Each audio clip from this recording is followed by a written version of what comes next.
Hey everyone, we're gonna do a quick, simple project today. Swap out that rear shock. We're starting on suspension. Let's go.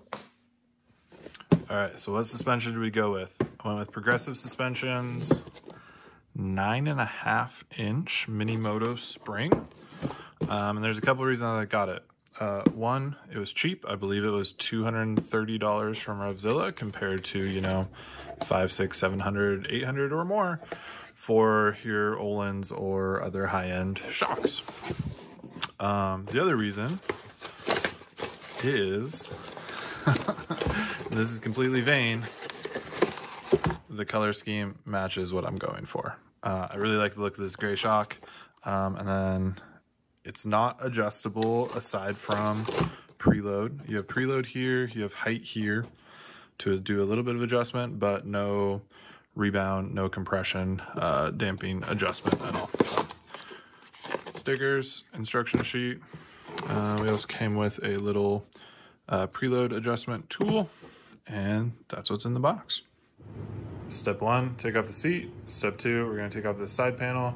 And step three, we're actually gonna use this ladder and a couple cam straps to take all the weight off of the swing arm. We want it so it's just barely touching the ground there. So we're gonna use our ladder contraption through the rear passenger peg holes. It should only be lifting, I don't know, maybe 100 pounds, so shouldn't be a problem.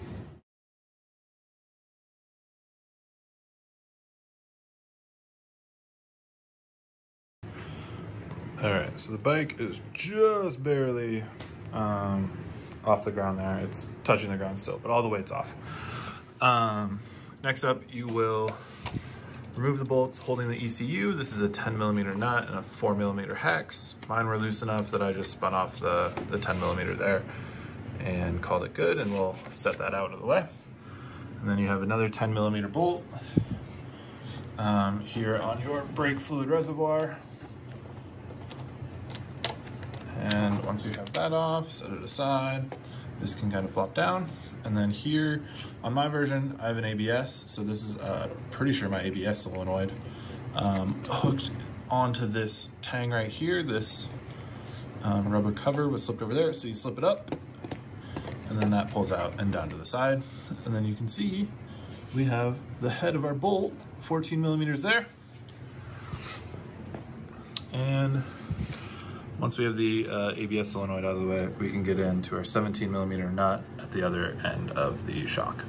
Okay, so 14mm on a little extension going in. You can see it in there to the head of that bolt. And then on the other end, we have that 17mm on the nut. I had to cheat a little bit.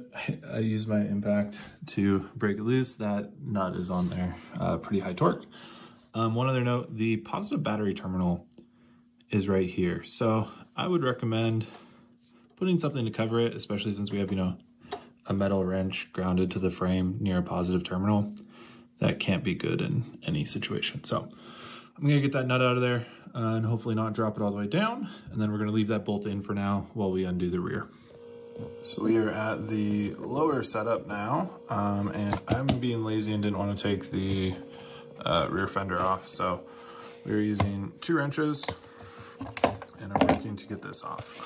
Again, 17mm on the nut on the left and 14 on the head of the bolt on the right. As I drop everything. Great. Well, if it isn't the consequences of my own actions. Okay, there's not enough room to take that bolt off. It hits this fender, which is fine. 12mm on either side of this to drop the exhaust down, and then it just rotates on that clamp. If yours doesn't, you can loosen that bolt right there and it should loosen right up. And then we have one bolt right here, one on the back right here, and then one up there that are all 5mm.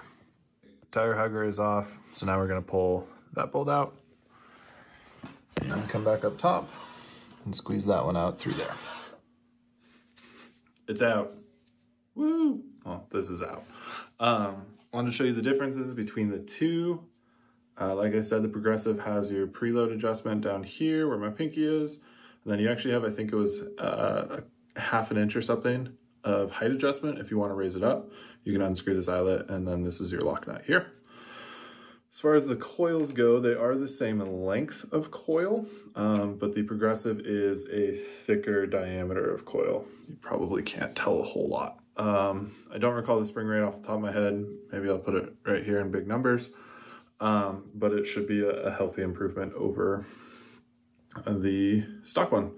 From what I can tell, it looks to have the same amount of travel just based on the bump stop and the distance on the piston, which not a big deal.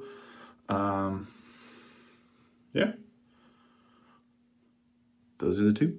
I'm gonna get a time lapse the install of the rest. I don't think you need me to walk you through everything backwards, but we're gonna put it in. Let's see.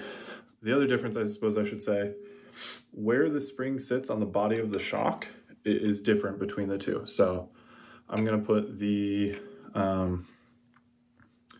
piston basically the same way. So you have your piston at the top and piston on the top in the same one, and that bottom of the shock will just sit lower than it did before, which is fine. Makes the preload easier to get to, and shouldn't change anything aside just from where that coil sits. So we're gonna put it back together.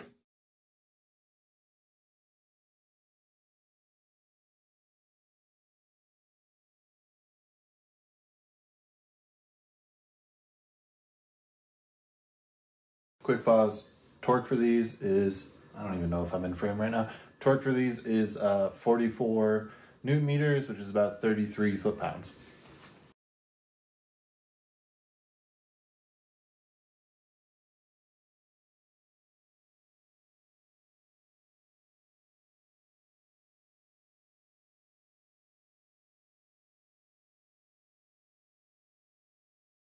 It is in.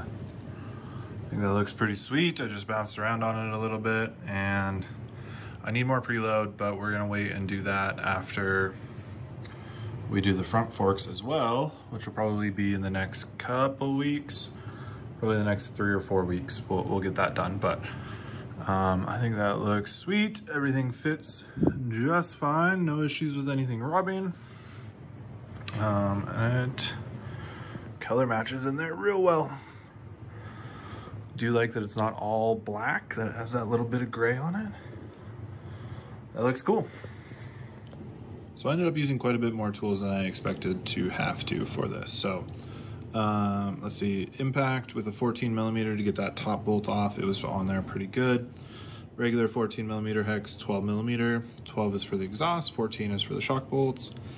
A ball end and a flat end hex. 5mm for the body panel and the rear fender thing. 4mm hex for the ECU mount, along with a 10mm for that.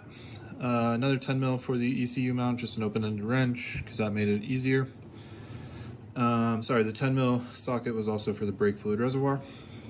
14 and 17mm wrenches for the bolts on the shock. Torque wrench to torque everything down. A little bit of an extension to get in the side there with the 14mm, and then 1/4 inch 3/8 inch ratchet hammer to hammer that bottom eyelet back in. It was just a little wide.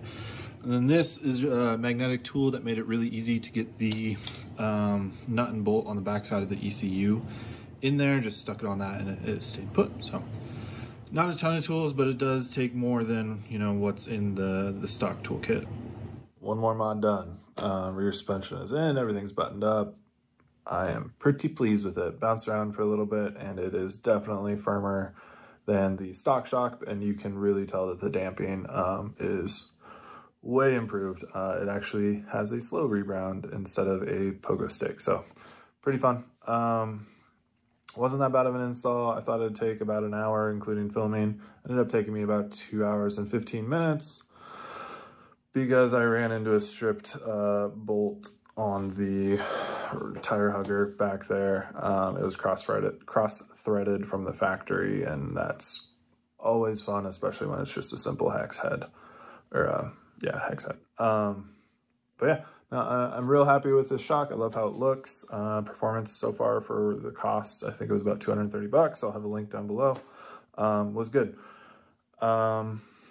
Compared, I mean, especially when you think Öhlins or the other options are 540, I think is the cheapest one, and up. So not a bad little upgrade for the money. Definitely a value upgrade. So haven't set preload yet, haven't set sag yet, just because I'm waiting to do the fronts.